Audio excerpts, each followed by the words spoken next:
अस्सलाम वालेकुम dear students. आज हम chapter 2 political science class 12th का जो है एनसीईआरटी जो हमारे J&K board of school education ने भी रिकमेंड किया है और जे.एंड.के से बाहर जितनी भी स्टेट्स हैं वहाँ पर एनसीईआरटी का यही सिलेबस चलता है। तो आज का जो हमारा लेक्चर है that is chapter 2 disintegration of the second world and the collapse of bipolarity. तो dear viewers and my dear students, इस आज के टॉपिक में हम देखेंगे कि जो सेकंड वर्ल्ड था जिसको हम यूएसएसआर कहते थे और आजकल उसको हम रशिया कहते हैं, ये कैसे डिसइंटीग्रेट हुआ और बाइपोलैरिटी जो थी यानी there were two super powers USA and USSR, तो ये दोनों कैसे जो है कोलैप्स हो गई। तो आज का जो लेक्चर है बड़ा इंटरेस्टिंग है क्योंकि आप जानते हैं कि इस टाइम यूक्रेन और रशिया के बीच में वॉर चल रही है और हर तरफ ये बहस हो रही है कि ये रशिया क्या था, यूएसएसआर क्या था और यूक्रेन वार जो हुआ इसका क्या रीज़न है। क्योंकि बेसिकली जो यूक्रेन था ये 91 तक रशिया का ही एक पार्ट था और बाद में ये डिसइंटीग्रेट हुआ और अब उसी चीज़ को लेकर इनके बीच में अब ये जंग छिड़ गई है। तो माय डियर स्टूडेंट्स, आज के जो टॉपिक में हम इस क्वेश्चन को एक्सप्लेन करेंगे वर्ड बाय वर्ड, क्योंकि हमने ऑलरेडी जो है ये जो स्टडी मटेरियल, ये जो नोट्स आपको हम प्रोवाइड करते हैं, ये हमारी टेलीग्राम की लिंक है डिस्क्रिप्शन में, वहाँ से आप ये सारे नोट्स जो है डाउनलोड कर सकते हैं फ्री ऑफ कास्ट। और हमारा दूसरा फेसबुक पेज है राकिब ज़िया के नाम से, जिसकी लिंक आपको नीचे मिलेगी, तो वहाँ पर भी आपको इन्फॉर्मेशन मिलेगी रिगार्डिंग योर सब्जेक्ट्स। और तीसरी बात, ये आपकी चैनल है जिसका नाम है राकिब ज़िया और इस चैनल के ऊपर हम हर क्लास के लिए हर सब्जेक्ट में जो है लेक्चर्स अपलोड करते हैं। तो आज हमने ये लेक्चर अपलोड किया है। अगर अभी तक आपने हमारे चैनल को सब्सक्राइब नहीं किया तो इसको सब्सक्राइब कीजिए, लाइक कीजिए, शेयर कीजिए और कमेंट कीजिए। और जो भी आपके क्लासमेट क्लास 11th या 12th में हैं या कॉलेजेस में हैं उनके साथ इसको शेयर करें। तो चलिए दोस्तों आगे बढ़ते हैं। What was the Soviet system? Soviet system क्या था? क्योंकि इसको हम कहते थे सोवियत यूनियन, तो या इसको बोलते थे यूएसएसआर और आजकल इसको हम प्रेजेंट में रशिया बोलते हैं। तो ये सोवियत सिस्टम क्या था? The union of Soviet socialist republic, जिसको हम यूएसएसआर भी कहते थे, came into being after the socialist revolution in Russia in 1917। ये जो यूएसएसआर बना ये बेसिकली 1917, जिसको हम अक्टूबर रेवोल्यूशन भी कहते हैं या जिसको हम सोशलिस्ट रेवोल्यूशन भी कहते हैं, जब वो आया तो उसके बाद ये यूएसएसआर बना था। The revolution was inspired by the ideals of socialism. इस रेवोल्यूशन की जो बुनियाद थी वो था philosophy of socialism. This was perhaps the biggest attempt in human history to abolish the institution of private property and consciously design a society based on principles of equality। ये दुनिया की तारीख में पहली बार हुआ था जब प्राइवेट प्रॉपर्टी के कंसेप्ट को एबॉलिश किया गया, ख़त्म किया गया और उसकी जगह इक्वलिटी का कंसेप्ट आया, जहाँ पर कहा गया कि सब एक जैसे है, इक्वल है, बराबर है, socialism. In doing so the makers of Soviet system gave primacy to the state and institution of the party.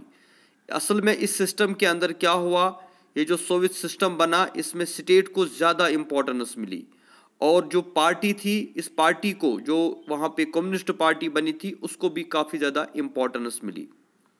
The Soviet political system centred around the communist party and no other political party और opposition was allowed.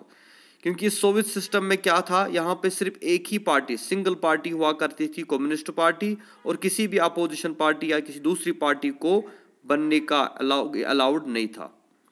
The economy was planned and control by the, और जो economy होती थी, जो business होता था, trade होता था, वो सारा स्टेट कंट्रोल करती थी, इसीलिए हम इसको कहते थे state controlled economy. The Soviet system however became very bureaucratic and authoritarian. लेकिन ये जो सोवियत सिस्टम बना इसमें ब्यूरोक्रेसी जो थे यानी ऑफिसर जो होते थे, इन्होंने इसको हाईजैक कर लिया, ज़्यादा इनको इम्पोर्टेंस बढ़ गई। और अथॉरिटेरियन मीन्स यहाँ कोई डेमोक्रेसी नहीं थी, यहाँ पे डिक्टेटरशिप थी, making life very difficult for it, और इससे वहाँ के लोगों की ज़िंदगी काफ़ी मुश्किल में आ गई। Most of the institutions of the Soviet state needed reform, इसलिए जितने भी वहाँ इंस्टीट्यूशंस थे सोवियत स्टेट्स के अंदर वो रिफॉर्म, उनमें चेंज लाने की ज़रूरत थी। The one-party system represented by the Communist Party of the Soviet Union had tight control over all institutions and was unacceptable to the people. क्योंकि सब कुछ कंट्रोल कम्युनिस्ट पार्टी ने किया था जो लोगों को बर्दाश्त नहीं होता था, जिसको वो मानने के लिए तैयार नहीं थे। The party refused to recognize the urge of people in the 15 different republics that formed the Soviet Union to manage their own affairs, including the cultural affairs. और जो यूएसएसआर में 15 स्टेट्स, 15 रिपब्लिक जिनको कहते थे, जो बाद में उससे अलग हो गई, तो वहाँ के लोग जो चाहते थे अपने कल्चर को बचाना, अपने रिलीजन्स को बचाना, ऐसा नहीं पॉसिबल नहीं था, क्योंकि सोवियत यूनियन ने वहाँ की पॉलिटिकल पार्टी जो कम्युनिस्ट पार्टी थी उन्होंने उनको दबा के रखा। The Soviet invasion of Afghanistan in 1979 weakened the system even further. लेकिन जब रशिया ने अफगानिस्तान के ऊपर 79 में अटैक किया तो उस इन्वेजन, उस अटैक की वजह से ये सोवियत सिस्टम और कमज़ोर हो गया। Though wages continue to grow, productivity and technology fell considerably behind that of the west. और इससे वहाँ की इकोनॉमी काफ़ी वीक हो गई। This led to the shortage in all consumer. और इससे बहुत सारी चीज़ें जो है उनकी शॉर्टेज हो गई, जो लोगों को खाने पीने की चीज़ें थी वो भी पॉसिबल नहीं हुई। Food imports increase every year. इनको बाहर से इंपोर्ट लाना पड़ा, बाहर से फूड लाना पड़ा, वरना रशिया पहले एक्सपोर्ट करता था फूड आइटम्स, लेकिन अब उनको इंपोर्ट करना पड़ा। The Soviet economy was faltered in the late 70s and became stagnant. और 70s का दौर आते आते सोवियत इकोनॉमी पूरी तरह से जम चुकी थी, पूरी तरह से फ्रीज हो चुकी थी, जिसके बाद जो सोवियत सिस्टम है वो पूरी दुनिया से ख़त्म हो गया।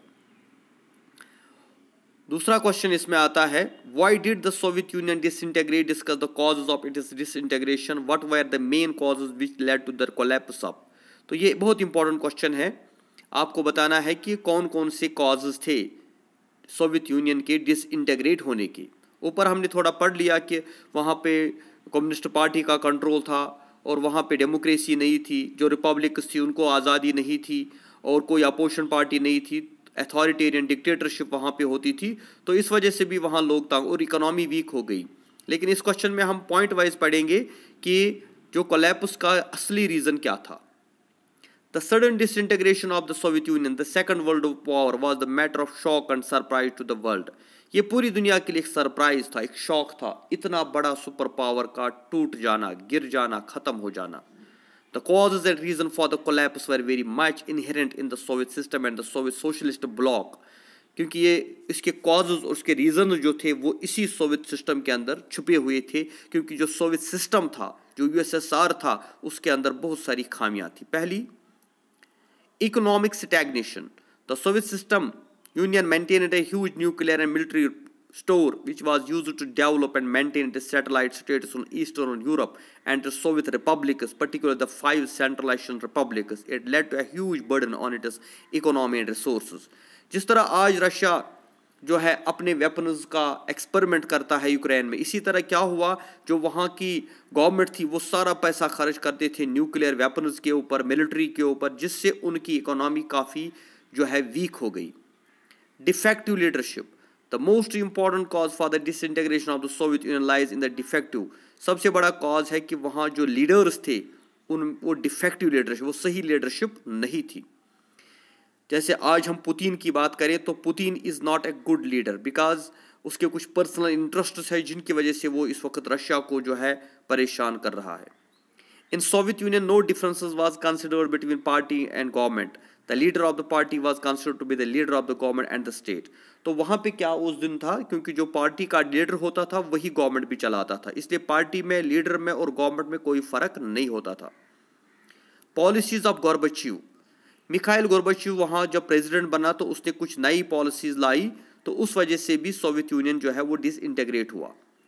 The policies of Gorbachev were responsible for the disintegration of the Soviet Union. He, without preparing an environment of freedom, equality, nationality, economic self-defense and unity, implemented the policies of Glasnost and Perestroika. Because of Perestroika, suddenly the policies of essential commodity shot up very high. तो उसने वहाँ पे क्या किया, उसने दो terms जो हम रशियन टर्म्स बोलते हैं, जिसको हम कहते हैं, एक तो है ग्लासनोस्ट और दूसरा है पेरेस्ट्रोइका। जिसका मतलब होता है रिफॉर्म्स लाना। तो उसने जब वहाँ पे रिफॉर्म्स लाए तो उसके लिए उसने ये नहीं देखा कि हम उसके लिए तैयार है कि नहीं। उसने एक साथ एट अ टाइम उसने अचानक से freedom, equality, nationality, economic self defence और यूनिटी के कंसेप्ट दिए, जिस वजह से जो है वहाँ अचानक से जो कमोडिटीज़ थी उनकी प्राइस इंक्रीज होने लगी। The evil forces of hoarding, black marketing and profiting starting operating and getting strengthened with the vigilance in whole of the country। और इससे ब्लैक मार्केटिंग बढ़ गई और जिस वजह से आम लोग परेशान हो गए। Though this policies of glasnost and perestroika people were given freedom of thought and expression. दूसरी बात, जब उसने फ्रीडम ऑफ एक्सप्रेशन की बात की, as a result people started coming to know about the weakness of the government and the people started openly and freely criticizing। उसकी वजह से क्या हुआ, लोग सड़कों पे आ गए और गवर्नमेंट के खिलाफ उन्होंने क्रिटिसाइज किया, एहतिजाज करना शुरू किया। Thereafter the republic started seceding from the union one after all till the disintegration of the Soviet Union was complete. और इसके बाद क्या हुआ, एक एक करके वो जितनी भी रिपब्लिक्स थी वो यूएसएसआर से अलग हो गई और यूएसएसआर डिसइंटीग्रेट हुआ। Rise of nationalism and desire of sovereignty. A major reason for collapse of Soviet Union was the rise of nationalism and desire for sovereignty। जो वहाँ स्टेट्स थी यूएसएसआर के अंदर, जो रिपब्लिक्स थी, उनके अंदर नेशनलिज्म और आज़ादी की जो है चाहत पैदा हो गई और उन्होंने इसके खिलाफ जो है मूवमेंट शुरू की कि हमें आज़ादी चाहिए इस सोवियत सिस्टम से। लाइक रशिया की अगर हम बात करें, बाल्टिक रिपब्लिक्स की अगर हम बात करें, लेटविया की हम बात, लिथुआनिया, यूक्रेन, जॉर्जी, ये सारी जो थे इन्होंने आज़ादी की तहरीक शुरू की। This prove to be the culminating point in the disintegration of the Soviet Union. और इसी से डिसइंटीग्रेशन शुरू हुआ। The strength of anti communist elements. Mikhail Gorbachev did not take any step against the Eastern European countries because of his liberal policies and his help the anti-communist forces in Eastern Europe to get strengthened। As a result, there was downfall of communism in Romania, Hungary, Poland, Bulgaria and East Germany। Mikhail Gorbachev जो था इसने anti communist elements के खिलाफ कुछ नहीं किया, क्योंकि पूरी दुनिया या खासतौर से हम अमेरिका की बात करें वो एक कम्युनिज्म के खिलाफ थे, लेकिन मिखाइल गोर्बाचेव ने ऐसा कुछ नहीं किया कि वो उनको उसका रिस्पॉन्स दे, जिसकी वजह से जितने भी कम्युनिज्म का सिस्टम जो रोमानिया में था, हंगरी में था या पोलैंड या ईस्ट जर्मनी, वो वहाँ पे ख़त्म हो गया और वहाँ पर उसकी जगह कैपिटलिज्म आ गया, जिसकी वजह से यूएसएसआर को डिसइंटीग्रेट होना पड़ा। तो these are two important questions which we have discussed today. तो इन क्वेश्चंस को आप कर लें। इसका स्टडी मटेरियल मैं आपको प्रोवाइड करूँगा अपनी लिंक जो है टेलीग्राम की लिंक के ऊपर, और यहाँ पर हम हर दिन इंशाल्लाह एक एक दो क्वेश्चन जो है एक्सप्लेन करते जाएंगे। आप इस चैनल पे बने रहिए, इसको सब्सक्राइब कीजिए, राकिब ज़िया की चैनल है, तो इसको सब्सक्राइब कीजिए, लाइक कीजिए और अपनी कमेंट दें। Thank you very much. खुदा हाफिज़।